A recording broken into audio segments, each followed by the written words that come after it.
Estamos de volta com o programa Conversando Direito, falando sobre o Marco Civil da Internet com o Dr. Alexandre Ateniense, especialista em Direito Digital.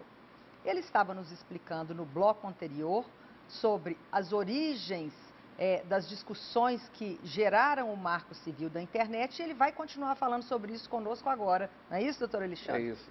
Bom, eu estava dizendo que o Marco Civil, em contraposição ao projeto de crimes cibernéticos que nasceu dos gabinetes do Congresso Nacional, foi lançado a partir da criação de um fórum de debates, representado por um site que estava hospedado no site do Ministério da Justiça, onde a sociedade foi conclamada a participar, contribuir, sugerir, etc. Em determinado momento, esse site saiu do ar e não ficou muito claro, desde o início, quais seriam as regras efetivas para poder fazer o aproveitamento daquelas ideias. E a partir daí surge texto, que nós não sabemos efetivamente de onde que é a autoria, seguramente deve ter saído do Ministério da Justiça ou da Casa Civil da Presidência da República, e esse texto foi objeto de várias reuniões, várias audiências públicas, todas elas na Câmara dos Deputados, coordenadas pelo relator Alessandro Molon, do PT do Rio de Janeiro, e posteriormente, depois de, enfim, inúmeras tentativas para tentar votar, a discussão ao final não estava sendo nada técnica, era essencialmente jurídica. Essencialmente política. Sobretudo porque havia uma resistência muito grande do PMDB, e o PMDB tradicionalmente defende os interesses das operadoras de telefonia celular, que eram interessadas na quebra do princípio da neutralidade da rede. Em outras palavras, interessava às operadoras a possibilidade de oferecer novos produtos, novos serviços, baseados no tipo de conteúdo que era acessado por cada cidadão, por cada internauta. E não apenas pela velocidade de acesso no qual se acessava. Então, por exemplo, o que se pretendia era, se você faz uso da internet para poder ver filmes que geram um tráfego de acesso maior, o provedor poderia identificar que você é uma usuária costumeira de filmes e iria te taxar ou te cobrar mais por isso. Hoje, o provedor só pode te cobrar pela velocidade de acesso e não pode fazer a identificação do tipo de pacote de dados que você está acessando. Por fim, essa tentativa não foi adiante e, consequentemente, o marco foi aprovado, como eu disse, depois de 99,99% ter recebido contribuições apenas na Câmara dos Deputados. Quando o Marco Civil chega agora, final de março, no Senado, logo em seguida foram apresentadas 43 emendas ao Marco Civil e, pasmem, das 43 emendas, óbvio, por um acordo político que possibilitou esse desfecho, 40 emendas foram rejeitadas, 3 foram aprovadas porque simplesmente faziam menção a regras de ortografia, de correção gramatical, o que não faria com que o texto do projeto tivesse que voltar novamente à Câmara dos Deputados para poder ser reexaminado. E daí foi aprovada a toque de caixa no sentido de fazer com que se adequasse a essa pauta desse evento internacional que eu havia mencionado anteriormente, que a presidenta Dilma estaria presente. Importante nós sabermos dessas informações, porque os estudos demonstram que os projetos de iniciativa popular são muito poucos no Brasil. Nós tivemos os mais recentes e os mais comentados, a ficha limpa, em que houve uma pressão grande da população.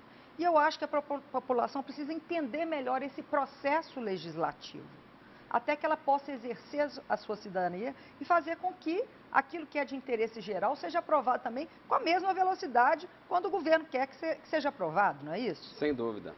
E o que mais me espanta quando se vê exemplos como esse que você citou e esse do Marco Civil, onde há a pecha, aquela bandeira de que é uma iniciativa popular, etc. e tal, é que em nenhum momento existe a transparência das regras claras de como será efetuada essa participação popular.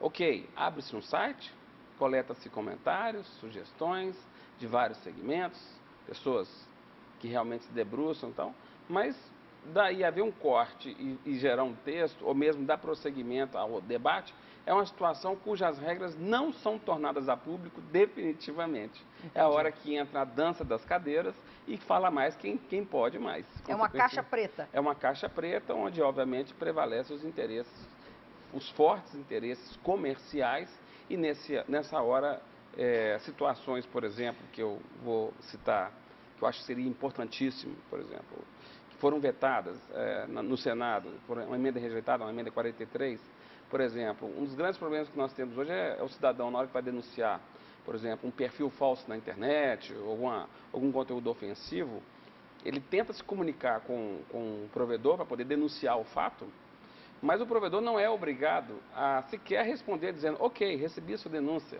vou te dar aqui um ticket de atendimento, Entendi. um protocolo de Um atendimento protocolo. número tal, ou vou me manifestar a respeito dessa denúncia em 58 horas, 5 dias, nada.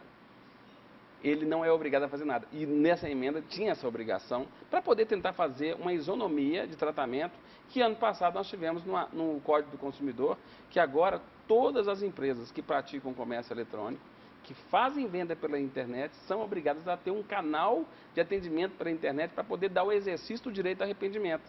Antigamente, a venda se fazia pela internet, mas o direito de arrependimento, a prova, enfim, o pós-venda era feito através de call center, o que enfraquecia o consumidor em relação a construir a prova de que estava fazendo aquela denúncia. Entendi. Então eu achava que essa medida deveria ser tomada em prol do indivíduo, mas os interesses dos provedores foram maiores e, consequentemente, esse texto foi rejeitado.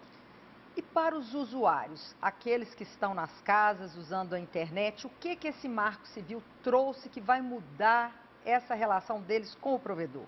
Bom, ter um pouco mais de segurança que, se por acaso acontecer qualquer tipo de incidente, o provedor, uma vez acionado, será obrigado a revelar esses dados que podem ajudar na identificação de autoria e na punição do infrator. Outra, vários provedores, tem duas classes de provedores de acesso à internet e provedores de aplicativos. De acesso, que te dão a porta de entrada para a internet. E o aplicativo é aquele que oferece serviços, que faz armazenagem de conteúdo, vende serviços, etc. Esses, mesmo tendo sede no estrangeiro, agora, tendo escritório de representação no Brasil, serão obrigados a respeitar a legislação brasileira. Então, nós já tínhamos, eu inclusive tinha enfrentado uma situação como essa aqui no Tribunal de Justiça de Minas Gerais, numa disputa judicial contra um grande provedor de aplicativos com sede nos Estados Unidos, em que o tribunal, de uma forma acertada do meu ponto de vista, entendeu que havia até uma relação de consumo na rede social, porque o provedor, ele obtém a vantagem da remuneração, ainda que de forma indireta. Mesmo que o provedor te dê uma conta grátis de uma rede social, pelo fato de ele estar criando tráfego, pelo fato de ele estar gerando volume de venda de links patrocinados, que é a fonte de receita dele, ele efetivamente está sujeito ao Código do Consumidor e, consequentemente, a obedecer à lei brasileira. Porque antigamente, os provedores vinham à justiça e falavam, não vou cumprir ordem judicial de qualquer magistrado brasileiro, não. Sabe por quê? Nossa sede está lá nos Estados Unidos, é impossível tecnologicamente fazer a retirada desse conteúdo. Nosso escritório no Brasil só atua para a venda de links patrocinados, etc. Então havia muita resistência, como ainda há até hoje, no cumprimento de ordens judiciais. O Marco Civil veio reforçar bastante esse ponto, quanto à tentativa de equilibrar forças para poder valer a soberania da lei brasileira. Pois é. E aí, e a questão do governo? Como é que ele fica nessa relação entre provedor, usuário e governo? Como que é isso? Olha, o governo, como eu disse, ele tenta reequilibrar forças, né? Só que muitas vezes, nem sempre ele consegue, de forma efetiva, dar solução para 100% dos problemas.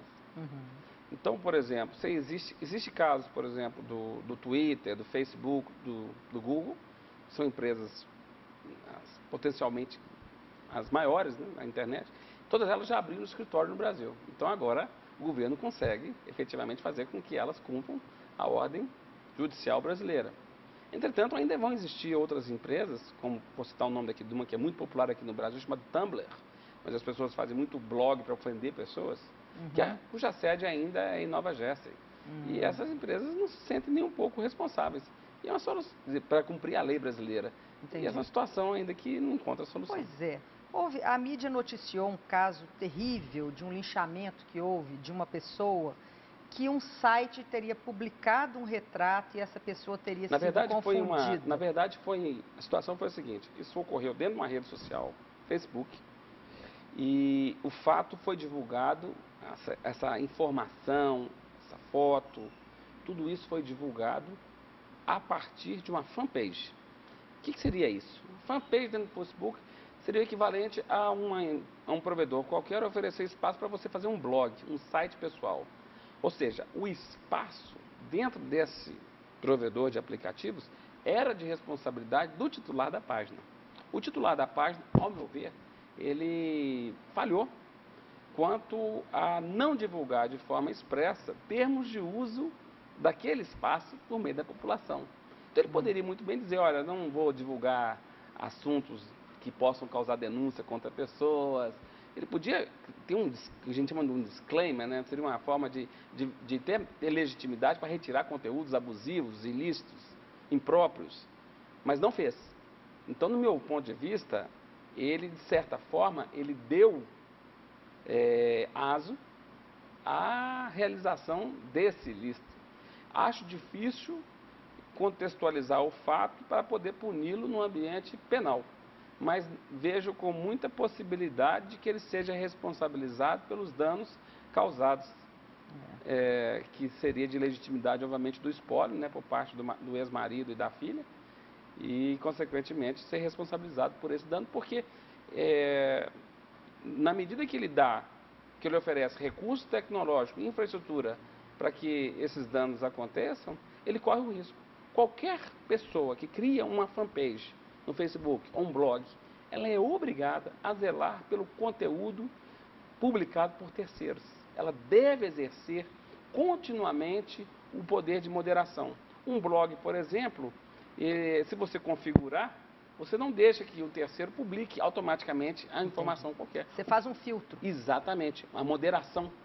E com isso você aprova ou não esse comentário. Quem não exerce essa cautela, solidariamente, ao meu ver, está responsável. Ou seja, temos responsabilidade civil, temos responsabilidade penal. A internet não é um mundo que não gera consequências jurídicas.